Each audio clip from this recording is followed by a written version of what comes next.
after deaths, violence, and injuries were witnessed in Homa Bay County, which is led, or rather under the leadership of the current governor, Gladys Wanga.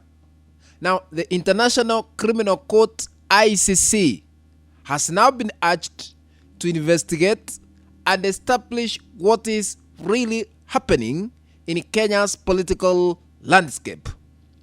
This follows, ladies and gentlemen, an incident in which the Linda Mwananchi movement, that is led by Nairobi County Senator Edwin Sifuna, held a meeting in Homa Bay County on Sunday and was reportedly attacked heavily, an incident that has been condemned, ladies and gentlemen, by various leaders across the country.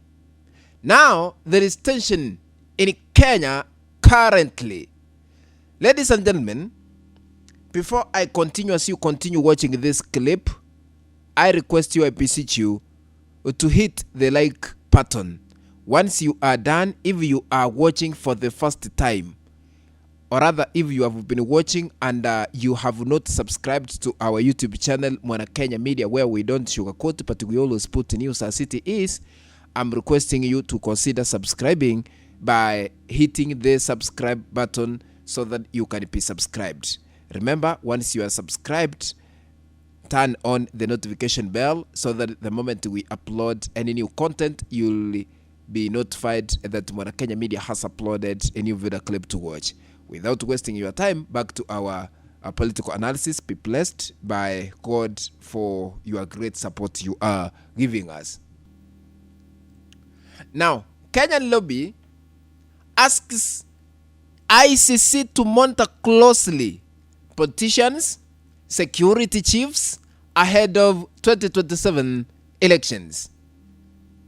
A human rights group, Vocal Africa, has written to the International Criminal Court asking the body to closely monitor Kenya ahead of the 2027 general elections.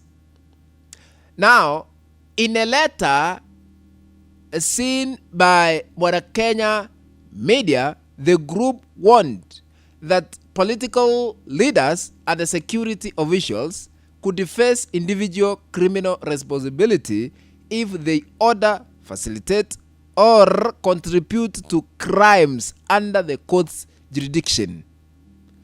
I want to go through what this letter said. It says this: remind Kenya's political leaders, public officials, and security officers that individual criminal responsibility may arise where persons order, facilitate, encourage, or contribute to crimes within the jurisdiction of the court. That is what Vocal Africa CEO Hussein Khalid said in this letter I have currently on our news desk.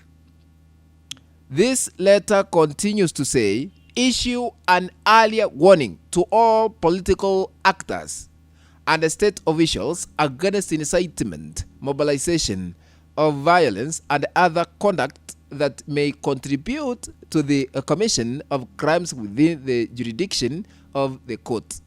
That's what Khalid said. Now, ladies and gentlemen, we are wondering what is really happening when it comes to political affairs here in Kenya. So the organization's letter relies on Article 15 of the Rome Statute, which permits the ICC Prosecutors Office to receive earlier warnings before a full crisis unfolds. Thus, the group stresses that since the Gen Z protests back the year 2024 and 2025, armed wounds have become a regular feature at protests, political meetings, and civic forums across the country. Vocal Africa also says that attacks on journalists, have heightened, raising serious concerns and flagging a sharp rise in inflammatory rhetoric, from political leaders who have been accused of stalking ethnic hostility, by the National Commission for Integration Commission, NCIC.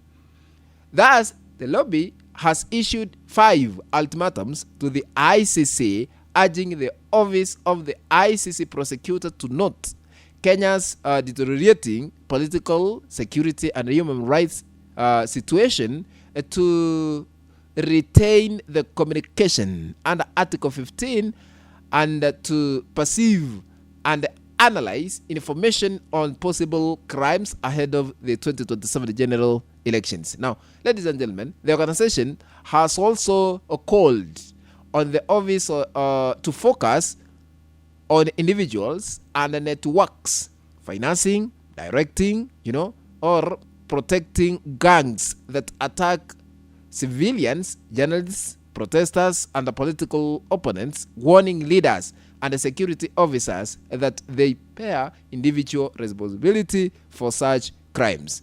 Now, international organizations such as the United Nations, UN, the Africa Union, AU, and the other diplomatic missions should take the issue of the Kenya with as much seriousness as possible before things spiral out of control. The statement coincided, with the joint presser by the United Opposition and the Linda Mwananchi movement.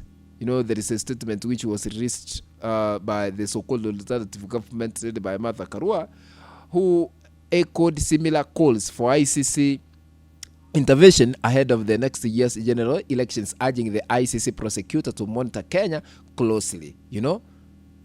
So that is where we are. Actually, people lost their lives.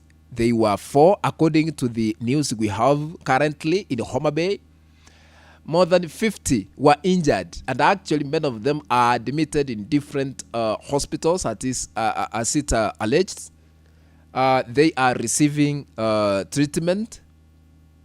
But we saw goons with pangas, in public. Actually, they were not even in masks, face masks. You can identify this is a goon, this is a goon, this is a goon.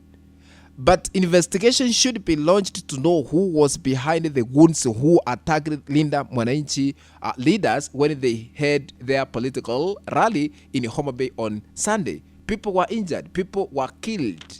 Mchana peupe, where are we? And we have the government in the place. So this is something that should be investigated to know who was behind wounds and their mission, and to understand what was their mission politically. According to the Constitution of Kenya, which was promulgated back in the year 2010, it guarantees, Kenyans' freedom of movement. So Linda Mwananchi leader Edwin Sifuna has a right, to have his political rallies everywhere here in Kenya. Nobody should say this is ngome sijui ya nani. Ladies and gentlemen, what do you think? Let's meet in the next video. But if you have not subscribed to our YouTube channel, please, I'm requesting you to consider subscribing by smashing the subscribe button that is down here. Once you then remember to turn on the notification bell so that the moment we upload a new video clip, you'll be notified that Mwana Kenya Media has uploaded a new video clip to watch. Remember to share our content always with our WhatsApp groups and even on Facebook. That is the only way we can continue building this channel of ours, Mwana Kenya Media. Thank you very much, ladies and gentlemen. Let's meet in the next video. Bye-bye. In the next video.